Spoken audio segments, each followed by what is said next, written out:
दिन भर की प्रमुख खबरों के साथ मैं सिमरन शुक्ला। स्वागत है आपका न्यूज 21 भारत में। आइए रुक करते हैं खबरों की ओर। झारखंड की राजधानी रांची में बीते 24 घंटे से जारी लगातार बारिश के बाद कांके डैम और रुक्का डैम का फाटक खोल दिया गया। बीती रात कांके डैम का लेवल 27 फीट के ऊपर और रुक्का डैम का 33 फीट क्रॉस कर गया, जिसके बाद फाटक खोल दिया गया। आपको बता दें कि कांके डैम की कुल क्षमता 28 फीट है, मगर 27 फीट चढ़ने के बाद ही डैम की सुरक्षा के लिहाज से फाटक खोल दिया जाता है। इसी तरह रुक्का डैम की कुल क्षमता 36 फीट है, लेकिन 33 क्रॉस करने के बाद सुरक्षा को ध्यान में रखते हुए फाटक खोल दिया जाता है। इधर रांची के हटिया डैम का भी वाटर लेवल तेजी से बढ़ रहा है। शुक्रवार को डैम का वाटर लेवल 24.05 फीट दर्ज किया गया था, जो शनिवार को बढ़कर 28.09 फीट पर पहुंच गया है, यानी कि 24 घंटे में करीब 4 फीट की बढ़ोतरी हुई। डैम अभी क्षमता दूर है। डैम की कुल क्षमता 38 फीट है। अब झारखंड में 9वीं से 12वीं कक्षा के स्कूल खुल सकेंगे। अब 9वीं से 12वीं के स्टूडेंट्स ऑफलाइन क्लासेस कर सकेंगे। वहीं सरकारी कार्यालय में 100% उपस्थिति के साथ कर्मचारी काम करेंगे। इसके साथ ही कई अहम फैसले लिए गए। सीएम हेमंत सोरेन की अध्यक्षता आपदा प्रबंधन प्राधिकार की बैठक की गई। कोरोना संक्रमण को लेकर जारी प्रतिबंधों की समीक्षा की गई। बैठक में कई मंत्री बन्ना गुप्ता समेत अन्य मंत्री भी उपस्थित रहे। समीक्षा के बाद सरकार ने 9वीं से 12वीं तक के क्लास को खोलने का निर्णय लिया है। वहीं वीकेंड लॉकडाउन में भी कई तरह की छूट दी गई है। अब रविवार को भी रेस्टोरेंट खोले जाएंगे। वहीं जरूरी दुकानें जैसे राशन सामग्री की दुकानें आदि को रविवार को खोलने की इजाजत दी गई है। इसके साथ ही राज्य में अब परीक्षाओं को भी अनुमति मिल गई है। दूसरे राज्यों में बस परिचालन शुरू करने का भी फैसला लिया गया है। 18+ वाले के लिए कोचिंग भी खोलने का फैसला लिया गया है। जानिए किन चीजों में मिली है छूट। राज्य में 9वीं से 12वीं तक की कक्षाएं ऑफलाइन लिए जाएंगे। अंतरराज्यीय बस सेवा भी चालू होंगी। रविवार को होटल रात के 10 बजे तक खुलेंगे। सरकार ने कोचिंग संस्थानों को भी खोलने की अनुमति दी है। शादी समारोह में 100 लोगों को शामिल होने की अनुमति। मंदिर व अन्य धार्मिक स्थल बंद रहेंगे। स्कूल दोपहर 12 बजे तक ही खुलेंगे। जरूरत के सामान जैसे ग्रोसरी, मेडिकल, फल, दूध की दुकानें 8 बजे तक खुलेंगे। सरकारी व निजी कार्यालयों में उपस्थिति 100% रहेगी। राष्ट्रीय स्तर की परीक्षाएं होंगी। कोचिंग सेंटर खुलेंगे। 18 वर्ष से ऊपर के स्टूडेंट्स का टीकाकरण अनिवार्य होगा। स्कूल में प्रार्थना सभाओं पर प्रतिबंध रहेगा। जुलूस पर भी रोक रहेगी।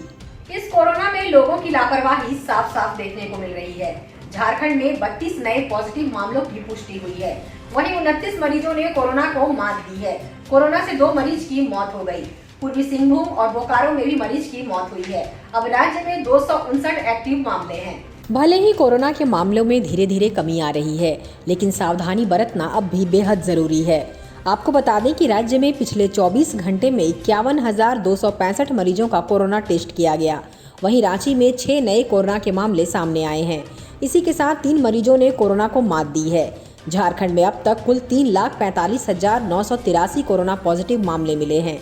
इसके साथ ही 3,41,749 मरीजों ने कोरोना को मात दी है। वहीं अब तक राज्य में 5,128 मरीजों की कोरोना से मौत हो चुकी है। झारखंड प्रदेश कांग्रेस कमेटी के प्रवक्ता आलोक कुमार दुबे, लाल किशोरनाथ शाहदेव और डॉक्टर राजेश गुप्ता छोटू ने बारिश के कारण राजधानी में उत्पन्न बदतर हालत के लिए राज्य के नगर विकास मंत्री सह विधायक सीपी सिंह और पूर्व मुख्यमंत्री रघुवर दास को जिम्मेवार ठहराया है, जिसने पूरे राजधानी का सत्यानाश करके छोड़ दिया है। प्रदेश कांग्रेस कमेटी के प्रवक्ता आलोक कुमार दुबे ने कहा है कि करीब 24 सालों तक रांची के विधायक और पिछली सरकार में नगर विकास मंत्री रहने के कारण सीपी सिंह ने गली गली नाली नाली का खेल किया और जनता की गाढ़ी कमाई का 400 करोड़ रुपए से अधिक का बंदर बांट किया। उसी का नतीजा है कि आज शहर में नाली का पानी सड़कों पर बह रहा है और तस्वीर को देखकर यह अंदाजा लगाना मुश्किल हो गया है कि नाली कहाँ है और सड़क कहाँ है। सड़कों पर जिस तरह से नाली का पानी बह रहा है, उससे सड़क का नामो निशान गायब हो गया है और उफनती नदी बहने का एहसास हो रहा है। इन सब के पीछे नगर विकास मंत्री सीपी सिंह ही जिम्मेवार हैं। 15-20 वर्षों पहले रांची में अभी के मुकाबले ज्यादा बारिश होती थी और बारिश के कुछ ही घंटे बाद पानी गायब हो जाता था। लेकिन जिस तरह से सीपी सिंह और रघुवर दास के कार्यकाल में राजधानी में सीवरेज ड्रेनेज के नाम पर पैसों का बंदरबांट हुआ है, उससे लोगों का जीवन मुश्किल हो गया है। निचले इलाके में रहने वाले लोगों का जीना मुश्किल हो गया है। शहर में एक व्यक्ति के बह जाने के लिए भी सीपी सिंह को ही अपनी जिम्मेदारी लेते हुए विधानसभा सदस्यता से त्यागपत्र दे देना चाहिए। देखिए पत्रकार साथियों, आप सब गवाह हैं।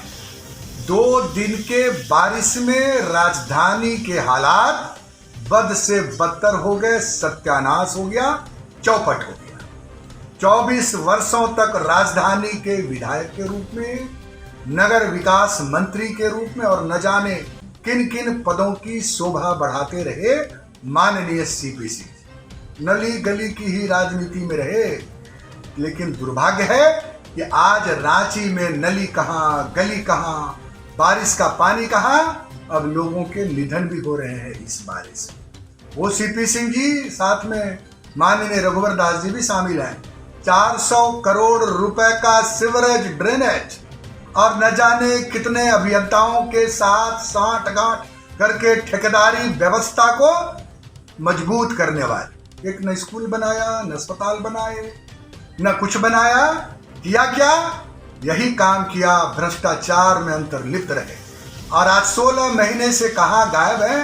राजधानी की जनता चिराग लेकर ढूंढ रही। हाँ, कभी कभी दिखाई दे जाते हैं जब उनको राहुल गांधी जी को कोसना होता है या कांग्रेस को कोसना होता है। मैं माननीय से निवेदन करता हूं, मान्यवर, अब भी वक्त है, आप इस्तीफा दे दीजिए। आपने राजधानी के जो बुरे हालात किए हैं, राजधानी की जनता, प्रदेश की जनता कभी आपको माफ करने वाले नहीं। बारे सीवरेज और ड्रेनेज चारों तरफ, जबकि आज जो बारिश हो रही है, आज से पहले कई दिनों तक बारिश हुआ करता था, फिर भी बारिश की पानी जो है वो निकल जाया करते। कांग्रेस का यह मानना है, रांची को इस हाल में पहुंचाने के लिए अगर कोई एक व्यक्ति जिम्मेदार है तो हमारे परम आदरणीय माननीय सीपी सिंह जी जिम्मेदार हैं, जिनको इस्तीफा दे देना चाहिए। तो आज के लिए बस इतना ही। मेरे साथ देखते रहिए News 21 भारत, खबर से असर तक।